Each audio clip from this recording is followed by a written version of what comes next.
Last season I left some beets planted in some grow beds here, kind of like it was a root cellar without the cellar. In other words, I just left them in the dirt and let them overwinter. Now in the springtime, about March, I had to clean everything out to make way for the new planting of beets. Well, we saved them and we cleaned them up and cut them up and cooked them up, and they were absolutely delicious. As if we just pulled them out of a real root cellar. So we're going to try to do the same thing here this season. We're going to leave a whole bunch of these in and pretend that we have got a root cellar, but without the cellar. Just leave them right here in the dirt in the greenhouse. Some time ago in one of my previous videos, I made a comment about how you can use your greenhouse as a kind of a root cellar without the cellar in the winter time, basically for winter time storage of some root crops. To illustrate what I mean, this is the fish pond that feeds the aquaponics in this greenhouse. And it's the middle of December, like I said, and that water temperature, which I checked a little bit ago, was 33 degrees Fahrenheit. So it's cold in here and nothing's going to grow, but that's not going to hurt some of the things that are still in soil. And there's a good example right here. It's the middle of December right now, and these beets here, we've already harvested 2 tubs full of these, and there are 2 more tubs left, and I'm going to take them up, and we're going to harvest about 3 or 4 of these and just use them to eat our meal in the house today.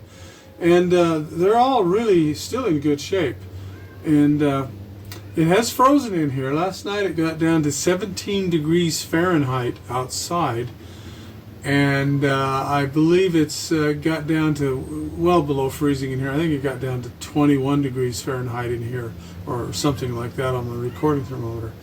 But anyway, we're going to start harvesting these, and I'm going to pull these out and kind of show you what we've got. As you can see, there originally were 4 of these, and there's some celery coming up in these right now. These had beets in them, and so did these. And there's 2 more grow beds down there. Now these we haven't harvested yet, but as you can see, I've stuffed a couple of more in here just to get them growing again. Now this one I stuffed in here, I don't know, a month or 2 ago, and it's starting to cool off now, so it's not growing very fast, but it is still growing. And anyway, now, so here we go. Let's see, what shall we get? Let's try one of these. Now this happens sometimes. Now let me just show you the bad. Now this happens sometimes. Now you can see there was some kind of insect violation here. Not sure when that happened, but I'm going to leave this one out here.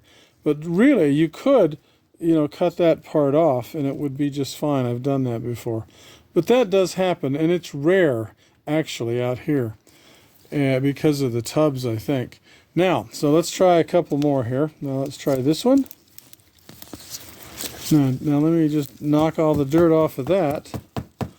Now as you can see, there's nothing wrong with this. So now it looks discolored on the top, but that's just because this part was sticking out of the dirt, and that's just what happens to them. But it doesn't affect the flavor and the quality of the beet itself. Now let's try another one here. Let's see, here's ours, a nice good one. Let's see, we'll pull that one out. There we go.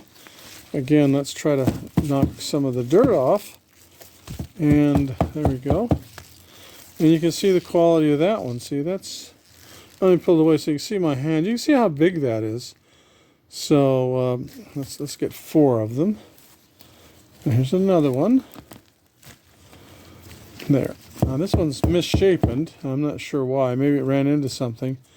Now that looks like something's tried to eat a little bit of that, but that's still in good shape. So we'll take that one. And here's another one. We'll take this one. Let's get the dirt off if we can. Now look at this. Look at that one. That one's just, oh, these are great, and they're great quality. Now because I don't know what this is going to turn into. I'm going to get one more. Let's see. Here's a smaller one. That'll be fine. Okay, there we go. See that? Nice looking beets. So there's 5 beets. Well, 4 and one small one, and this one I don't know about that. We'll have to see how that turns out.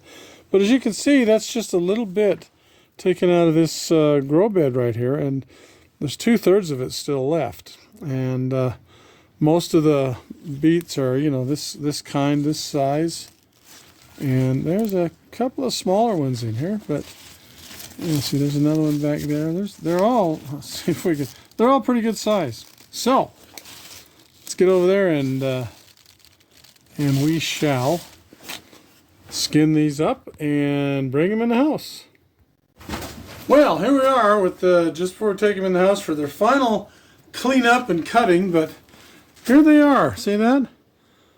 They're pretty good, and these are going to make a great meal. Anyway, so we'll take them in the house now and clean them up for one final cleanup and cut them up ready for cooking, and then we're going to cook them. Now, what we did to clean these up, as you can see, they look pretty good. It's just a potato peeler. You know, you can get one of those at any kind of a kitchen store, and that works pretty good. It works really well.